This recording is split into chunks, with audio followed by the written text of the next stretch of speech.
It's my pleasure to introduce our speaker, Sarah Vines. Sarah is a lead scientist at Southwest Research Institute.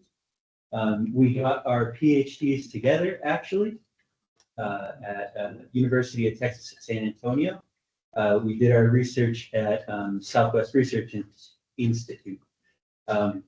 Sarah's advisor was Stephen Fuselier, and she was working on cluster data, looking at ion dynamics and magnetopause structure during reconnection.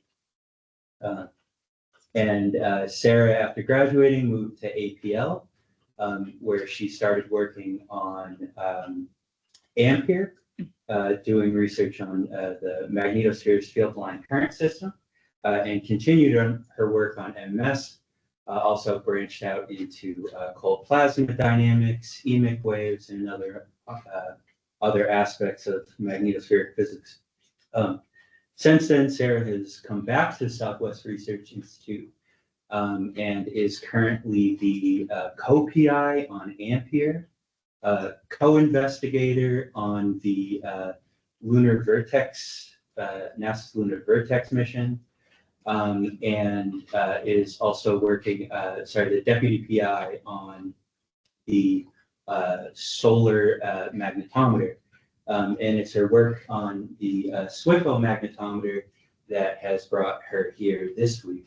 But she's here now to talk to us about the work with Lunar Vertex. Awesome. Yeah, thank you, Kevin. So yes, specifically, I came up here for SWIFO and solar because, as you guys know, SWIFO, IMAP, Carruthers launched last week.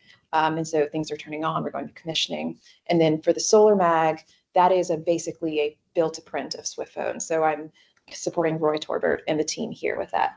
But while at APL and continuing on through my move back down to San Antonio, I was part of the proposing team for the Lunar Vertex investigation. And so I'm actually the lead for the vector magnetometers. There's a suite of magnetometers. So I'll talk a little bit more about that, and then some of the science motivation that's a little bit more targeted to why this payload was proposed in the first place, and then some of the work that we're doing right now for it. So, so specifically, we're going to, lunar surface plasma interactions, and what we hope to be able to do from descent to the surface, and if that's successful, what we'll be able to do while there. So first, we can talk about the lunar plasma environment in effectively two parts. First, we have the external ambient environment itself. So the moon's down at about 60 RE away. And so as it goes through its orbit, or you'll see it called lunation through here, it does encounter various plasma regimes. So obviously, we have our very basic solar wind, but then we have our sheath, we have our tail, and then we also have parts of the solar wind upstream where we're in the foreshock. And so, of course, these have very different distinct characteristics, both magnetic field configurations and strengths, plasma populations, and energetic particle populations and access. On the other hand, though, we also do have a body with its own plasma environment, however tenuous that is. And so there's a lot of really interesting physics that are happening there because it's effectively an airless rock. But there is a lot then that is influenced by solar illumination, by the fact that it is just big enough to form an obstacle. So you have some wake and shock-like dynamics that do form at the terminator and as you go behind the moon. And then it has some other really intriguing kinetic scale dynamics that are occurring. So first, though, getting back to just what the moon is going through, for the past, 10, 12 years more, we've actually had 2 spacecraft in orbit around the moon. These are 2 of the 5 Themis spacecraft originally. They sent them out to the moon back in 2009, 2010-ish timeframe. I need to verify that. So they've actually been in orbit at the moon for quite some time now. And they have a really great acronym of Artemis, not to be confused with the Artemis Initiative, which is actually a part of what the Lunar Vertex payload is a part of. But we've actually had years now of some pretty decent measurements around the moon. And so sometimes it actually has really low periapses that we can get these really nice measurements. And so one example here of from a couple of years ago, as we're going through, coming in from the solar wind on the dusk flank and coming into the tail, and I found this one to be a really nice pass, so you can really see those distinct populations and some of the distinct dynamics, even when you're zoomed this far out. And so when we're thinking about, this is not a static down tail at lunar distances, is not static by any means. And sometimes you mainly find yourselves in the lobes, but every now and then, depending on what's happening that far downstream, you do find yourself in the plasma sheet. And then there's other dynamics that go through. But the cool thing here too is that you do get impacted by upstream transient events. So you do see these CIRs as they roll through and other CMEs as they roll through. Now it's an interesting side tangential point of starting to look at mesoscale variabilities in the solar wind and in these structures, but that is a different topic. And so over time, we've gotten this nice, people have been putting together these average pictures of the plasma environment at the moon, but you can still see that there's a lot of variability over time. But it's really critical, though, to understand what's happening in the moon and around the moon. You do need to understand what's going on in your upstream environment, what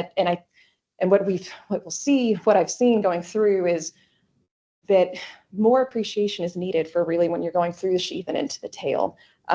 So that's kind of my big one thing that I hope to contribute more to is appreciating the sheath.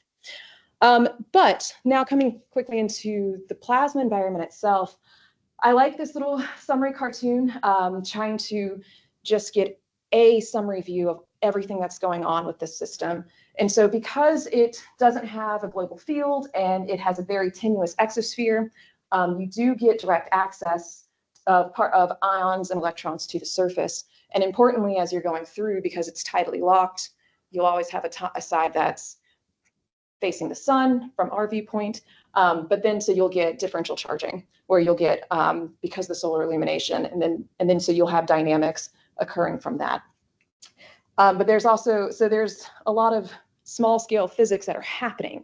And some of what gets interesting for this system is that you're getting right to the edges of your ion kinetic scales and smaller, just because of the size of the system itself. So it's an interesting, I find it to be an interesting area for ion kinetic processes. So, but a lot of these processes include ion sputtering, pickup of some of those exospheric neutrals that get ionized. Then you have the surface charging itself and interactions with dust that right at the surface. And then the formation of the lunar wake is another really interesting topic, and how that actually gets distorted, interacts with the bow shock as you're going through. There's been a couple of paper or two from about that, and that's actually really a neat thing to understand how this current systems are changing in response to the IMF configuration, and how that then distorts your bow shock. It also looks kind of really wild when you actually take a look at your ion data. So the Kaguya satellite was up there for a few years as a Japanese mission, and they had some really nice observations in their orbit around. And so I like this summary of all of the different populations and how all those processes are manifesting in your observations throughout an orbit around the moon near the surface. So there are some really nice reviews on some of the plasma dynamics. One from earlier on when they turned the Themis spacecraft to Artemis, and then there's a more recent one now that we've had more time there. So with that, though, one thing that actually then further complicates these interactions and starts giving you some other kinetic processes that are quite interesting is the fact that while there's currently no global field, there are these crustal fields that are scattered throughout the surface. And so this is a classic map of the strongest ones that were observed from orbit, back from Lunar Prospector in particular for this map. And so these are remnant fields known as crustal lunar magnetic anomalies, and they are not tied to any particular geographical feature or soil feature, but they do present interesting obstacles to your plasma flow around the moon. So the big thing with this, though, is that it's not clear why they're there. It's not clear how they formed. And then there are still quite a few theories that have been floating around as to what they are and where they came from. And where that matters, and I'll get to that in 1 second, where it actually matters, the origin of these fields, is that it can point to some of the geophysical evolution of the lunar interior itself, and then of the surface evolution as the moon has gone through the surface weathering processes over millennia. And So some of the theories that are out there, a lot of them have to do with impacts. So when you have this, so we do know that the moon is constantly bombarded by meteoroids, micrometeoroids. And so one thought is that, especially early on, that these impacts, did enough to heat up the system, led to iron-rich source material being implanted. And then if it cooled, then it cooled down and then had this remnant field. There's an interesting one that stuck around that it's not very favored anymore, but it hasn't been completely ruled out, about comets. I think most people don't follow that, but because it's not been completely argued out of the community, it still has to be said. And then finally, like the one that is another one that is a popular one is that this is actually endogenic, that early in the moon's history, it may have had a dynamo field. And so understanding how these formed then help us understand if it had that, how then that turned off, when that happened, and some of the processes deep within the lunar interior. But part of the problem that we have is that we don't really have, it comes down to not having observations on the surface. So all of the scale sizes and field strengths and even the orientations as you get to the surface of these anomalies can give you clues about their origin. So whether or not it was a lava tube that filled and then cooled down, whether or not it was from these impacts, that's actually just not clear. And so because a lot of these are using data from orbit, what we've seen though is that you can get different results depending on the method you use. And so this is just one example, and the example I'm showing actually, what they were trying to do was use basically, if they modeled the current fields as we see them with these little dipoles that they bury at different depths and with different geometries and different orientations, can they reproduce the fields? And the thinking there was that if they can do that in a certain way, then that can point them to the particular way that things were magnetized. So just a little bit about the modeling for these lunar fields. Again, these have mostly been done from orbital observations. And so things may be about 20 kilometers at the lowest. And so that's largely from Lunar Prospector and the Goya satellites. And there's a lot of different mapping and inversion techniques. And so some people have used the observations and done spherical harmonic analysis. And the example that I'm showing of the total and the four components there is based off of that model. Other ones have been doing other gradient mapping and some inversion techniques, and that I need to look back at the details for, but also some other vector mapping where they basically take the observations they get from orbit and they do a downward continuation to the surface. And that is what, there's my mouse. That is what this one is doing. Nope, there's my mouse. That's my mouse. And so that's an example of one of these models. And what's nice for this one is that it does allow you to do this global mapping of the crustal fields. But the whole thing with this is that these are not necessarily unique solutions. And so especially given the way that the field strengths fall off with distance, you can have different solutions that will give you the same kind of observation. And so when we're really trying to understand the morphology of these structures, and then so what that means then for where these came from and in surface interactions, what actually, how this is oriented on the surface was really critical. And so this is just a simple analytical example of how you can, of this ambiguity that we still have. And so that's kind of one of the key things of having these lower and lower altitude measurements and some way to get global surface measurements here. So with that, a little bit more for motivation for the full Vertex payload is that a lot of these crustal magnetic anomalies are associated with features known as lunar swirls. And the prime example that I'm showing here is called Reiner Gamma. And so the red contours are magnetic field strengths measured by Lunar Prospector from about 25 kilometers altitude. And then this whole like sinuous little marking here looks like a little snail, scorpion thing. So these are actually just albedo features. So it's not associated with any geography. It's not associated, you can find them all over. It's just they are unusually bright features, and sometimes they have these dark lanes associated with the brightest portion. And so that also kind of then points to some specific surface weathering processes, so some chemical alterations that are happening to the soil to change, its optical properties.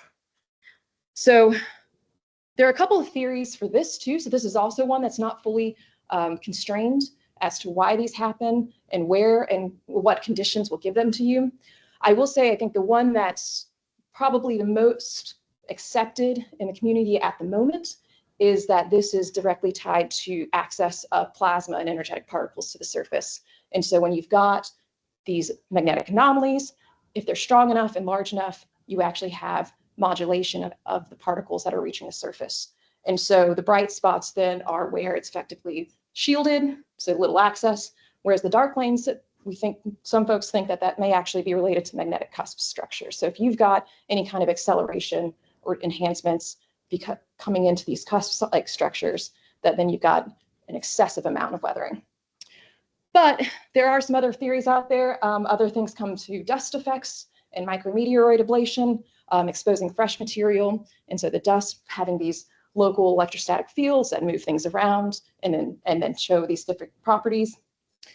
And then the other one, still coming back to the comets, that's one that, again, is fallen out of favor, but it has to be mentioned since that's still out as a possibility that folks have put forth for how you can, the basic where you scour the surface as a coma passes by.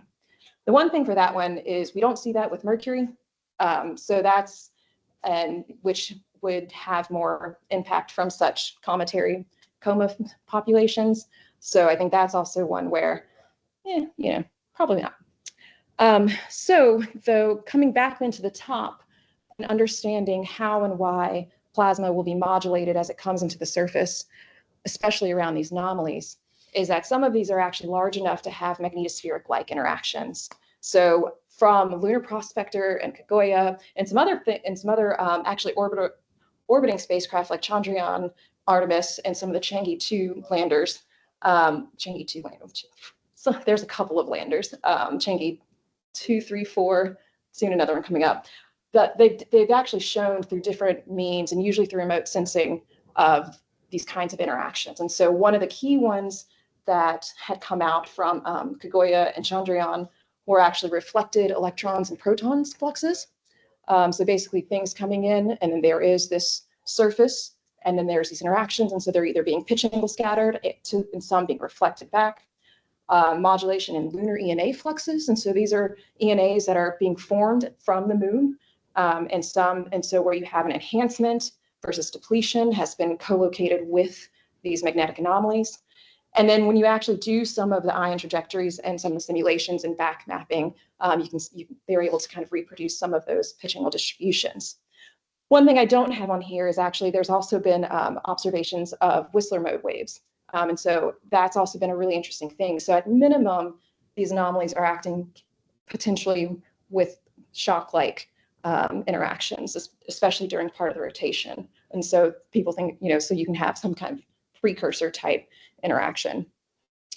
But the thing with this is similarly to the magnetic field observations, we actually don't have hardly any, if any, yet plasma observations on the surface. Now there have been an energetic particle sensor. There's currently an ENA sensor on the surface, but when you're just talking about within the anomalies, being able to say what is coming in and what energies, what fluxes, especially dependent on your upstream parameters, we actually just don't have that information. So we have a better idea of this because we've been able to put together these global maps from these very different observations, but I think that's still an outstanding question. And one of the interesting things with that is that the fluxes that can reach the surface are expected to change not only as your plasma conditions external to the moon change, but also as the relative orientation of the magnetic anomaly structures to your incident plasma flow actually can have its own particular effects. And so from this study, one thing that they were looking at is a very strong region. It's on the far side of the moon called the South Pole Aitken Basin. And it's this large cluster of strong magnetic anomalies. And that basically as it goes through its orbit, the incidence angle matters as to what happens to those protons that come in and the electrons that come in. And so there's some other analytical modeling as well, looking at that as well. And this is also relevant for as you go to higher latitudes, relevant to the surface and to these anomalies, what that can do to your particle populations. And so the key thing here that really motivated why we bothered to put in this proposal to do this investigation was to actually start untangling this environment here and what that actually means, not only for the plasma physics, which is what I'm really interested in, but then what that means for surface weathering, and so the evolution of the lunar surface and interior. So that then gets me all, now I'm done my pitch. That gets me then to what it is that we are doing. So Lunar Vertex is a NASA PRISM mission. And what we have here is just the list of all the institutions that are involved. So this is led out of APL by Dave Blewett, but SwRI's has an instrument on there, and then I'm now at SwRI. And then we've actually got a dedicated rover, which I'll talk a little bit more about. We have our lander that was provided to us through the program. And then we've got some cameras that are from Redwire and Canadensis, and that I'll talk a little bit more about, and then our science team to help put this all together. So for PRISM, that is the payloads and research investigations for the surface of the moon. They actually just released the next call. So step one's due in about a month. But basically what this is a part of the CLIPS program, the Commercial Lander Provided Services part of NASA through the Planetary Science Division. And their whole thing was they were going to get commercial companies to provide resources to provide the landing platforms. And we basically have these payloads that we bolt on and we send up there, and we do these science investigations on the surface. So it's supposed to be low cost, very quick type of projects. So Intuitive Machines is doing our lander. Lunar Outposts is our rover that we proposed. And so just the overview of what we're trying to do, which is really understand these anomalies, the relationship to the swirls, and what that then means as far as the relative contribution of ambient plasma environment contributing to surface weathering versus impacts. So, but then there's a secondary goal that actually becomes important for the goals of the Artemis initiative, which is to actually get people back to the surface and beyond robotic missions to actually get people back to the surface. So this also just provides surface measurements that'll be important for that. So if you've been keeping up at all with CLIPS and PRISM and Artemis, you may have heard about the Intuitive Machines landings the past 2 years. At the top, I've got just a couple of the images from IM-1. That was back in February-ish 2024. So IM-1 came in, it was going towards the South Pole on the near side, and it got into orbit, it landed, and then one of the landing gear broke and it tipped over. So they did turn some things on, but they didn't quite get the power margin they wanted. So it wasn't, so I'm like, okay, but they didn't explode. On the bottom, so then, okay, IM-2, about a year later, so this late February of this year, 2025, this one, they had worked on some things from IM-1 that they learned. So they did some changes in their orbits, they did some changes in their laser altimetry system, they did some other SMA changes to make sure that things got plugged in. But so they made it into orbit, they're coming through, they landed sideways in a crater near the South Pole. That particular one, and so you can see this beautiful image from the crater near the South Pole. They were able to turn on a couple things and do some checkouts and then operate some things a little bit, but they were not able to actually deploy anything for this one. But, we're on IM-3. So, third time's the charm, right? So that's kind of, I'm like, okay, every time they've not in the same way. But also, actually, one thing I do want to note is these were both targeting the South Pole. And so even though the first one was supposed to be easier, there are more craters, the topography is hard, the solar illumination is much more extreme. So it is actually a difficult environment to land in. We are going to the near side and we're going to the equator, which makes that, I think, a lot less risky. So real quick on the profile. So currently we are slated for fall of next year. So around this time next year. And And so I'm hoping that stays on track. So we're supposed to go back in and doing some more integration and testing for the lander, because we've delivered our instruments to them already. So what this actually, the nice thing about this one is that this is a direct cruise. So this is a high delta V, this is a high fuel resource driven one, but we launch, and within about a week, we will get into lunar orbit. And so this one will be at start with a circular orbit, low inclination, and then we'll actually, for the last little bit, go down into a little bit more elliptical. So about 85 kilometer and slightly elliptical orbit as they get into their final descent phase. So once they do that, they'll descend, and then we actually go into our surface operations, which is only supposed to last a lunar daytime. So we do not have to survive the night. So that means about 2 weeks that we have to operate. And that's, given as long as we can keep within our thermal environment. And so that's where from local dawn at Reiner Gamma to local dusk at Reiner Gamma. And I'll show you what that means physically as far as where in the orbit around the Earth that is. But then finally, after that, we're targeting a landing site right at the edge near one of the dark lanes on Reiner Gamma. And the whole thought was because we have the rover, we were going to land and then send the rover out to do some characterization along the way as we go to a different part of the structure. That was originally, we were proposing to do over 1 kilometer. We'll probably get a few hundred meters, but that will get us to the blast site.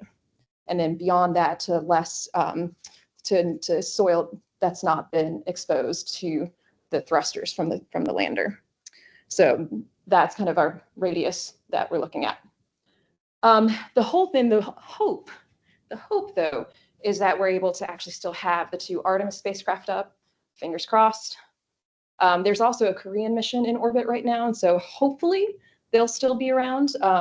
That would be really ideal because they do have a magnetometer on their mission. That would be that I have gotten a chance to look at some of that data, which is really cool. So, so fingers crossed that we'll have some concurrent observations, but regardless, it will still be really neat to be on the surface.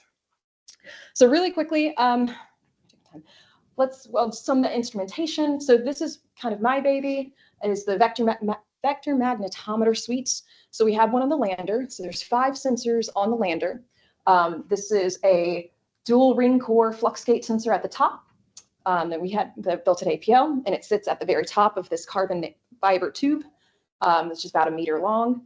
At the bottom, we have 4 sensors, and these are commercial sensors that we have in this little tetrahedron at the very bottom. And that's basically then to have that dual measurement. So we use the 4 sensors at the bottom because we can get gradients of 3D gradients from that, so we can start assessing dipole-esque, essentially, combined dipole-like sources to help characterize noise sources and remove that contamination. But then we also do have that then inboard outboard additional field correction that we can do. So that is actually going to sit at the top of the lander, and at the very bottom of that image is the electronics box. So it does sit on the top of the electronics, and then we go up on our stubby little mast. So it doesn't deploy. It's a rigid boom. The other thing we have on the lander is our ion and electron instrument, the MAPS instrument. So this one is a dual ESA-based instrument that can do both electrons and ions. So this is based on the Rosetta IES, ion electron spectrometer. And so that is going to be sitting on the side, and it's going to be canted. I know it's a little hard to see in the photo because of the way the photo is, but that plate that's towards the left, that's actually going to be facing at the top. And so it's going to be a little bit canted off the side to give a better field of view. So it's mostly going to be looking at what's coming in, and get some indication of what's of the pitch angle space.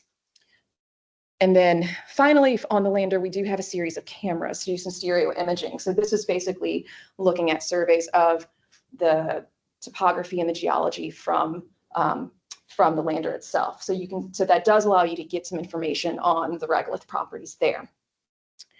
So on the rover, which will get to the surface, it's going to be in a little garage that's going to just plop down, and then it's going to deploy. That actually also has, that is from Lunar Outpost. And so that is one where it's supposed to be semi-autonomous. And so we will see how well that goes. But it'll be good. So this will travel away from the landing sites. so that we can get beyond that perturbed region. But on there up top actually is a copy of the bottom of our VML instrument. So it's another 4 of those little Bardington Mag 566 sensors in that tetrahedron sitting on the very top deck of the rover. Now, and then inside the rover, we actually have another camera. This is the multispectral instrument that it's looking at a few different wavelengths. And so it'll take images, we'll stop, it'll take images in from near IR to the UV so we can do more characterization of the local regolith properties right there. Now, I think what's kind of hard to tell from some of these images is the scale size. So this rover is maybe about this big. So it is, I think I have the dimensions somewhere else, but it is only, it's about the height of this laptop. So the mast itself for VMR is only about 15 centimeters at most. So, okay. So from that, so I've talked a little bit about the instruments and about the mission itself, but this is kind of what we're looking at then for where the moon is in its orbit. Now, this is a bit of a stale date, but it's still representative of when we finally do get there. So thinking about local dawn at Reiner Gamma actually puts it right out here. So, and I've had to draw this multiple times to get it straight. So local dawn at Reiner Gamma puts us on the dusk flank. And so the cruise will take us straight out through the dusk flank. And so when we actually get there, we should still be in the solar wind when we arrive and get into the 100-kilometer lunar orbits. And so, because we'll be in those orbits for about a day or two. But when we're actually in those orbits, and then when we go into our descent phase, we will probably be in the tail, in the magnetosheath. And then by the time we're doing our descent, we may already be in the magnetotail. We may have already gone through magnetopause, depending on what the conditions are at the time. And so what I have there is just from the SHU magnetopause model and then the Gelenek bow shock empirical model, just drawn it out to lunar distances, but we do know that it's not well constrained out there. So that is another key thing that I think needs to be further characterized is what are the properties at these distances? How much do these boundaries move? How quickly do they change? So if we had upstream monitor, how much can we use that to verify what regions we're going to be in? So things to do, but we have so much data that I think that's just to study, and we've got going on. But when we actually then get onto the surface and start our surface operations, we will be on the dusk side. So we'll be pre-midnight going through the tail, and then this cuts off before the end, but we're actually going to come out the dawn flank, and then we'll be when we end. So we're only slated to go until dusk at Reiner Gamma. We're actually going to be further, probably around the dawn morning terminator. But is that lifetime just because you're going to freeze? Yeah, you're going to freeze. Yeah, basically. Because we don't really have heaters like that or battery power to do that. And so especially without, any solar illumination. But there are a lot of efforts for the survive the night capability. So whether that's batteries or some other kind of way to stay, warm as you go through. But this being one of the first ones, we didn't have to do that. And it kind of makes that a lot easier to just not have to worry about that. Now, what's not clear, and this is just an aside as a hope, is if we happen to turn back on, we probably won't, but we have talked about what could we do if we happen to turn back on. So say we get back, and we probably won't though, but. I think that Firefly Ranger turned back on without survive the night capability. Yeah. Well, I know that there is an instrument on one of the Chang'es. It was an energetic particle instrument that they were supposed to close a door over it to help it survive, and that didn't happen, but the instrument turned back on. So, so we'll see. I mean, that would be cool. Now, whether or not we get any money to do anything with that, should we turn back on, is another question. But You always have the weekends. yeah. I mean, who needs to sleep? Who needs to sleep?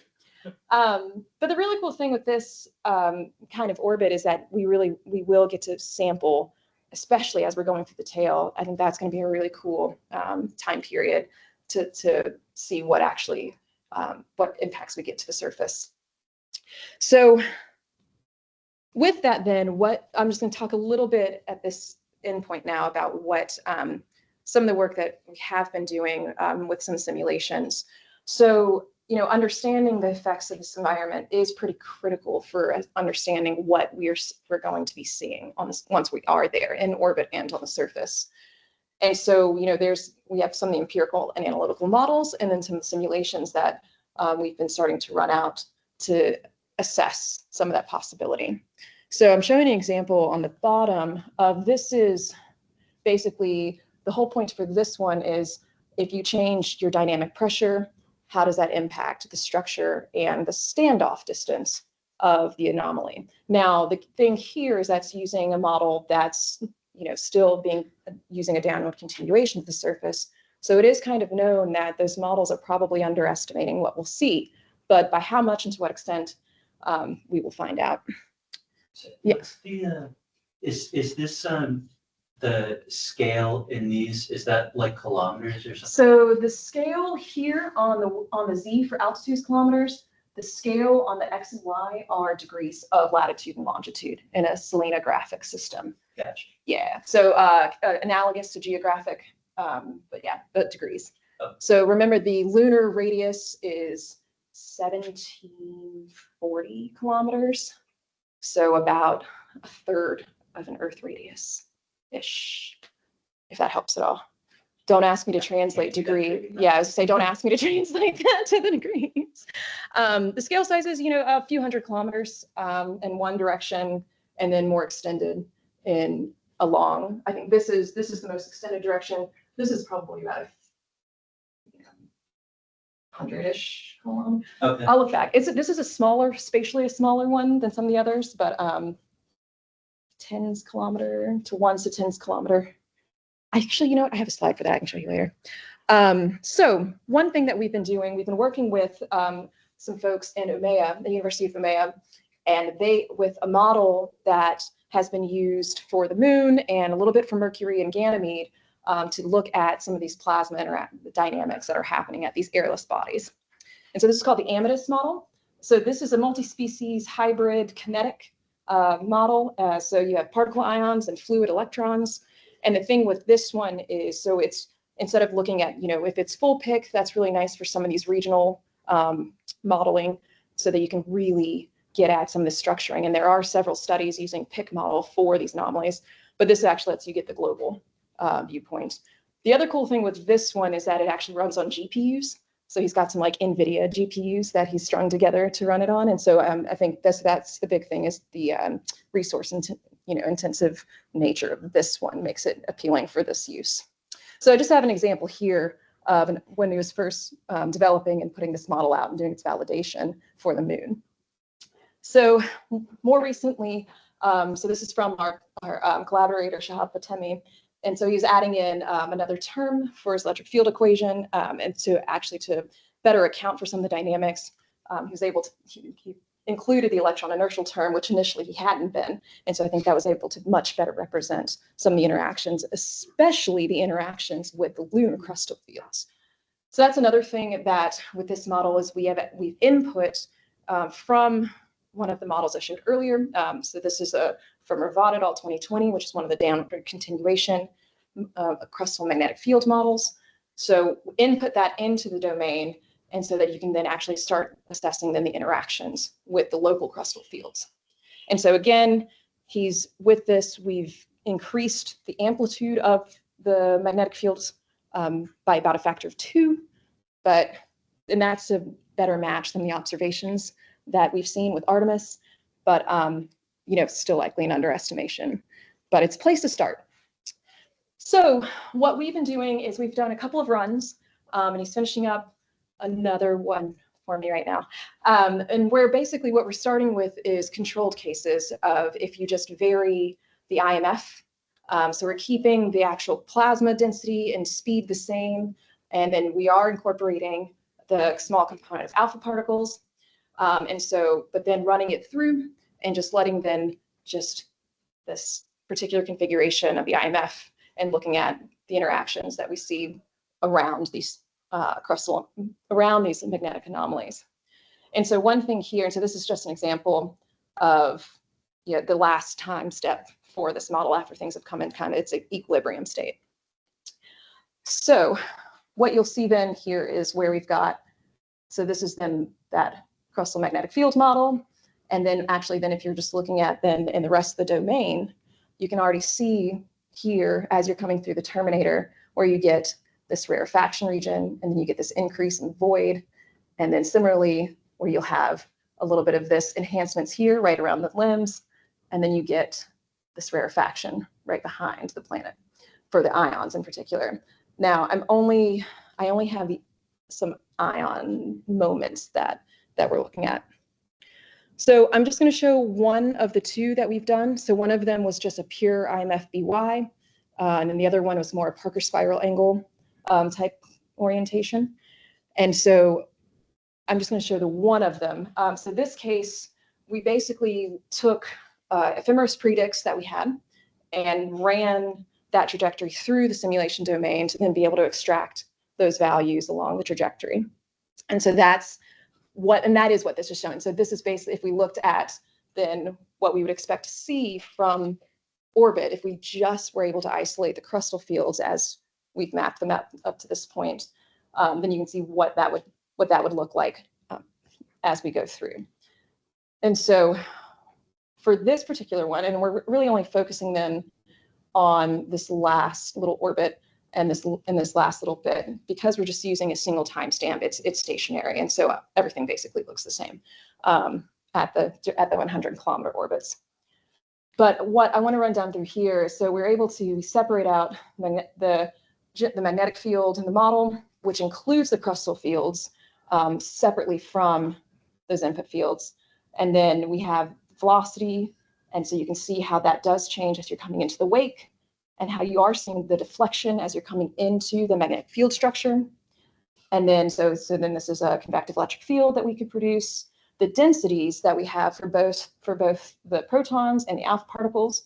And then so here you can see, so we're coming in and out, so you see the rarefaction, and you see this little pileup as we're coming to here. So related to potentially like limb compression type interactions. Now, the one thing here that has, if we're thinking about how the changes in pressure are going to be impacting the structure of this, because it's very tenuous. And so you're really talking about a balance between your dynamic pressure and then your magnetic pressure of the structure itself. And so one of the things here that we're looking at then is where do those become comparable? And so for this particular simulation, which is, fairly slow solar wind, fairly nominal densities, we can see we can see where that actually does become comparable. That's about, oh wait, where did that go? Oh yeah, so that's, sorry. So we're coming into here, you can see that's that very last leg as we come below 10 kilometers that you actually start seeing more and more of the influence of the anomaly itself. So I just have, one example of the last 50 kilometer in altitude as we're coming in, where we're tracing out just the magnetic field magnitude in the spatial trajectory here. And so you can see how you are starting to see then more and more the influence of the anomaly and of that enhancement. And so for both cases, we actually do see that magnetic field enhancement associated with it. You do start seeing some things upstream. Now, it's not fully clear, and I've been kind of talking a little bit more with Shahab about how much is numerical just noise because of the number of particles in the cells versus if these are actually any type of perturbations that we can interpret. Because there should be, and it has been seen that you can get these Whistler type monochromatic and non-monochromatic Whistler type modes just upstream through these interactions. So that's something that I think we need to look into further. But the clear thing then, as you see that pile up, the deflection, and then you see how those pressure, where you actually reach that bit of pressure balance. Now, one thing though, why we did the change of IMF orientation is actually during the surface operations, we only have our measurement there within the anomaly. So one question was, can we tell a difference of the upstream conditions based on what we're seeing at the surface? And so if you think about how, especially dynamic pressure being the key one, can we tell based on that, based on changes in field strength and how quickly that changes or not?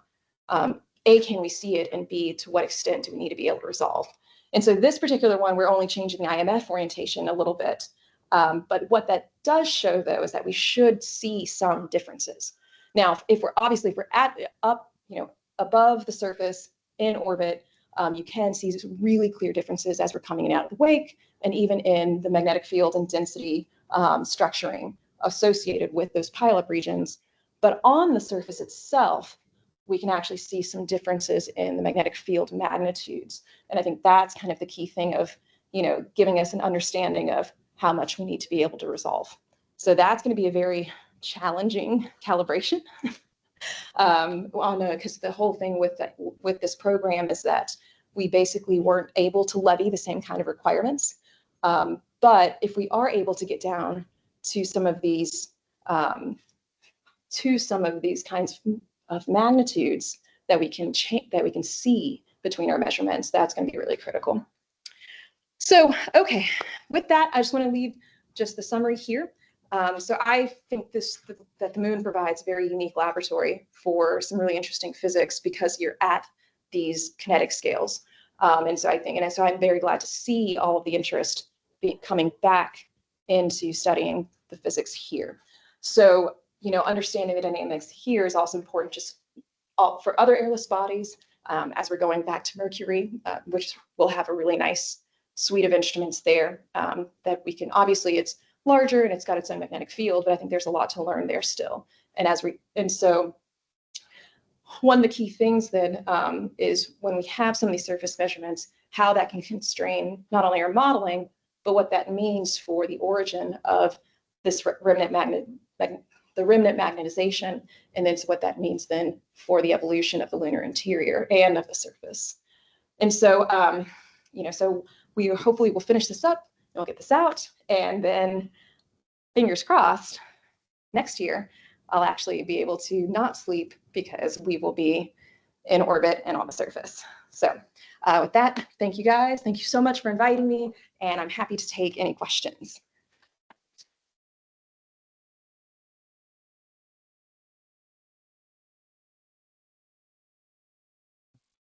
Yeah. Your last slide, did I understand? It sounded like you were saying there's no requirements for what was it, innovation, something on EM cleanliness? Is that? Yeah. So we gave them guidance.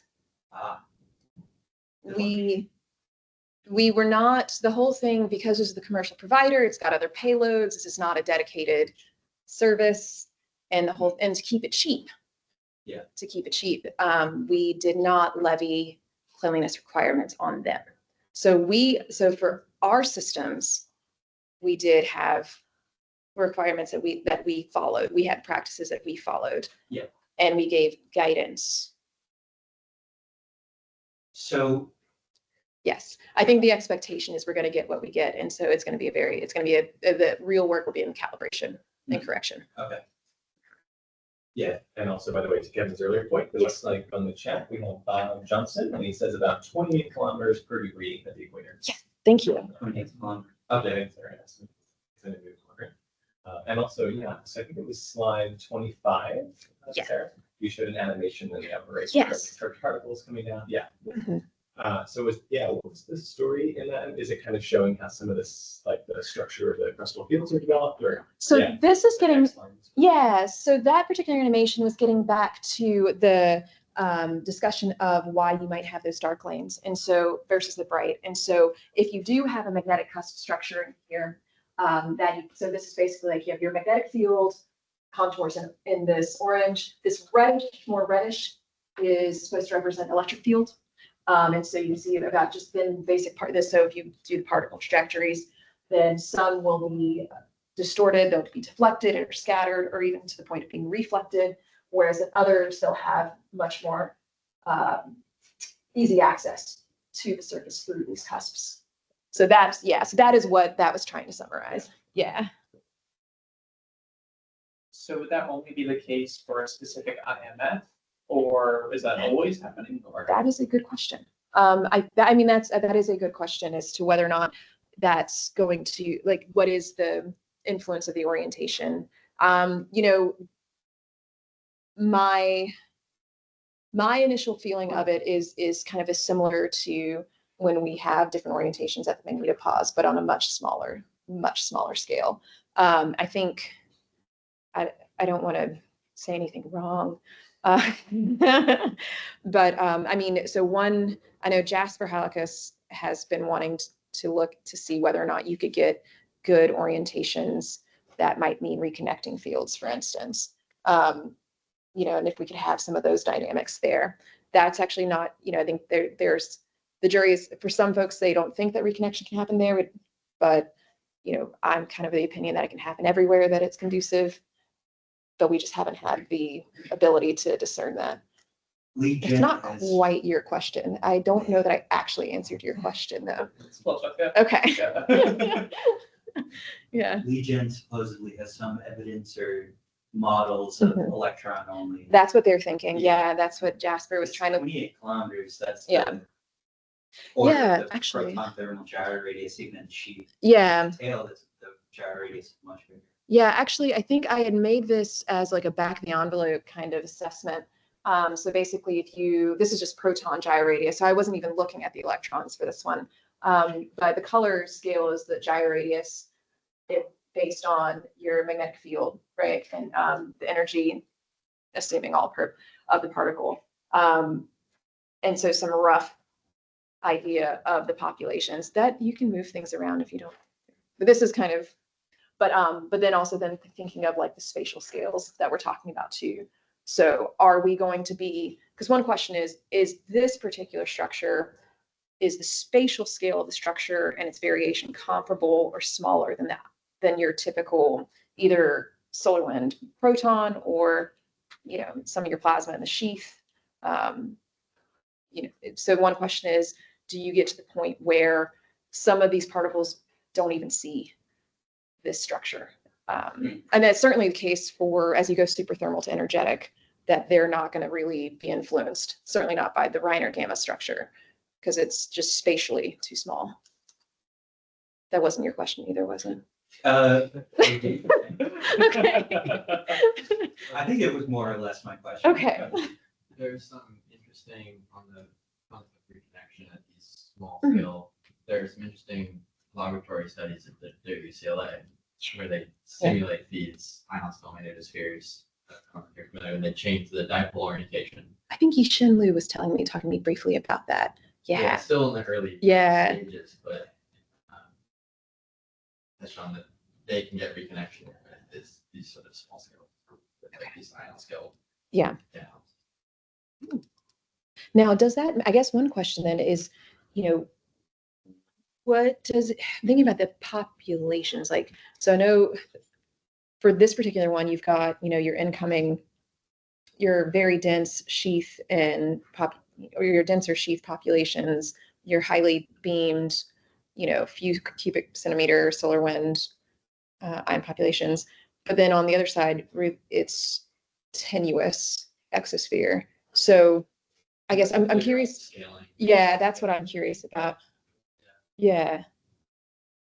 So the way they do it is they have a big laser and a target. And Yeah. fire the laser at the target and it sort of emits this plasma, but then it's carried, it's embedded in a big background field. Yeah, okay. It's carried towards the dipole. Cool. And they have a bunch of like like field probes and then Mhm. some remote methods of imaging.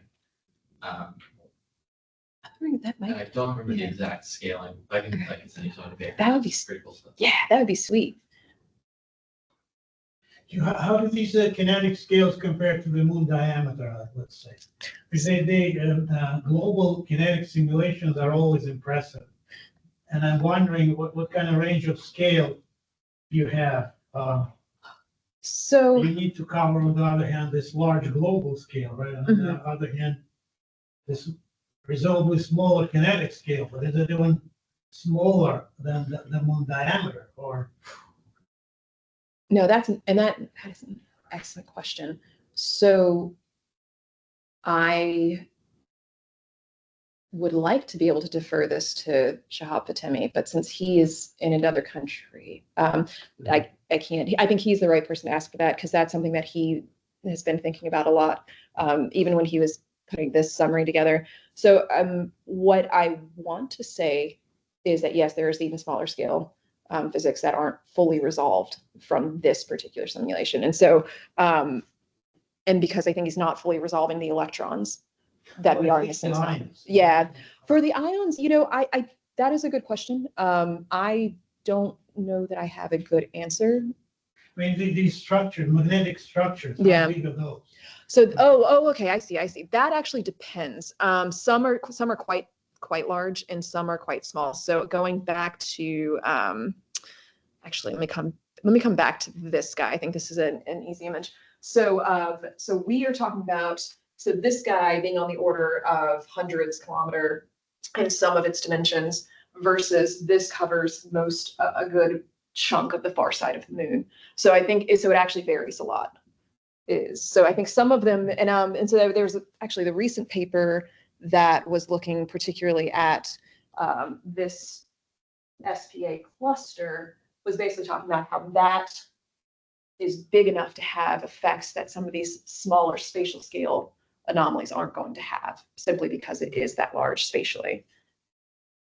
Do you think there's any significance that the biggest grouping is on the far side like that? Like, seems I think they're very centered. Yeah, and I think I'm trying to remember. I don't want to say incorrect. I believe yes, and I'm trying to remember the exact evolution of studies and the thinking on it now.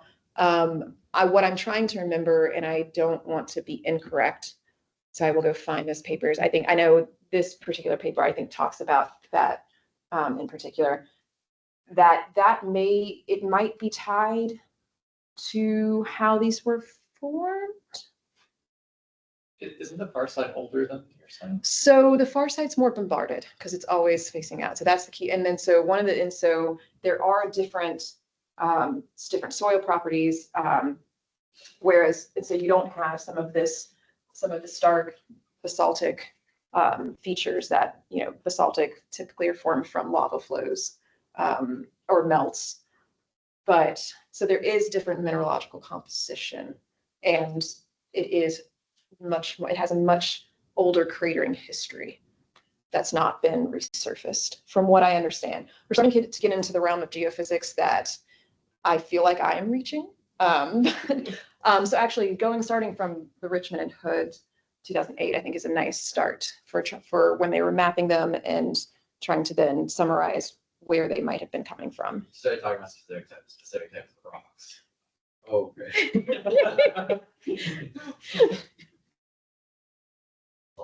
I know that one.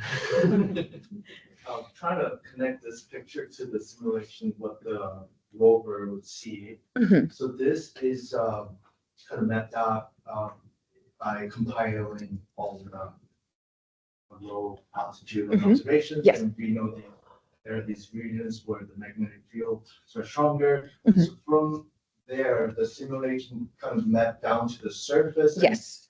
get turned into the sources and then simulate this, and then you virtually kind of walk it over and see what they see. Right. Yes. So yes, I think yes. So basically, all of that data. So that data was from the earlier map, was from the surface, just as you said, collected from passes, and they had pretty strict criteria for what they included in there. And then this is actually the crustal field at the surface map that's input into the model. And so from this particular paper, so that's what we see from that. And then, but in the domain itself, in that simulation domain, it is in the state, basically a quasi-steady, upstream conditions. And so if you start from the edge of the bounding box and let that come in, and then let that stabilize, that then by the end of that run, you had then some interaction with this input field. So I don't know if that. Let me see if I can. So basically, you start with this at the surface of the sphere. And then if the sun's all the way to here, you basically let the domain fill with, your particular IMF strength and orientation and your particular ion velocity and density. And then you basically let that come to an equilibrium state at the end of it. And then we take that last timestamp. Yeah, and so we're basically just taking a point within that three-dimensional volume from, yeah. Nothing has been like actually on the surface near any of those spots. No, not near there. There was during the Apollo era, there was one of the Apollo missions where one of the astronauts had a magnetometer in his hand and walked around with it.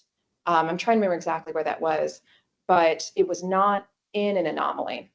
And I don't know that data was ever digitized. And if it was, I don't envy, I don't want to try it.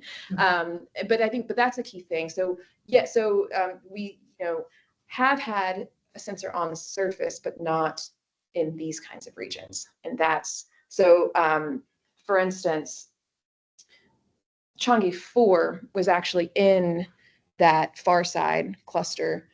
It has an ENA imager on the surface, so you can kind of see what's coming in. And they try to make assessments of what's coming in versus coming out, but it does not have a MAC. So, and even the Firefly that was on there this past summer, right? The March, yeah. Spring. The spring, that's right. So they actually had, I'm trying to remember where exactly they landed. They were not in one of these regions either. They actually had an instrument to do magnetotelluric sounding. So they actually did have a magnetometer, and then they had these electric field probes that they threw out onto the surface. And so the thing with that was to try to get induction signatures. So to then be able to characterize some of the properties of the interior by basically try to get conductivity of the surface. But they were not in an anomaly either. So I think that's the key differentiator and where I should be careful. Potentially dumb question. Oh, sorry, there was another. I just have a quick one. You might have already mentioned this, but what's the uncertainty in the landing zone and how does that dictate the route you're going to take? I think the landing zone uncertainty is on the order of meters. I know that has been looked at quite a lot. I don't know it off the top of my head, but I want to say that ellipse, actually, yay, scale. So this is about 50 meters. So it's about a 50-meter radius of this ellipse. So Would it change depending on which side it tips over? Better knock it some wood there. I mean, as long as the boom doesn't break off, I'm like, okay, we'll figure this out. So actually, one thing I don't think I mentioned is we're supposed to be on, and I think it was on a slide, but the mags on the lander are supposed to be on during lunar orbit and descent. And I've been annoying. Hopefully, I've been trying to get them to turn us on as soon as we can. But that was actually a key requirement we had, that we needed to take an altitudinal profile. So hopefully, I think that's a key thing, and that we can get a slice and get it telemetered down, and then hopefully be able to clean that up enough. But we will be on. So even if we come and we should get something,